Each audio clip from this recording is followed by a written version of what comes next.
কেউ কত করে? 25 টাকা করে পাইকারি 25। আপনার বাড়ি কোনখানে দাদা? আসাম। আসাম। আজকেই আইছেন? আজকে না, এখানে থাকে আগে। ও, কতদিন ঘর ভাড়া লইছেন? কয়দিন পর পর আইয়েন আপনারা? অনেকদিন পর পর আইয়েন না? আর কিতা কিতা শুধু এডিওই? দেখুন বন্ধুরা, প্রত্যেকটা মানুষের জীবনে কিছু না কিছু করে চলতে হয়। তাই কত দূর থেকে, আসাম থেকে একটা মানুষ এই ফুলগুলা নিয়ে এসেছেন।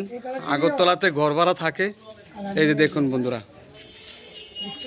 সত্যি সংসার একটা বিশাল ব্যাপার। তাই সংসার চালানোর জন্য প্রত্যেকটা মানুষ কোনো না কোনো স্থানে যেতে হয়। এই যে দেখুন বন্ধুরা, সত্যি অসাধারণ। দেখুন বন্ধুরা, এই ফুলগুলা যিনি নিয়ে এসেছেন ওনার বাড়ি আসাম। সবাইকে অসংখ্য অসংখ্য ধন্যবাদ। ভিডিওটা দেখবেন স্ক্রিপ্ট না করে বন্ধুরা।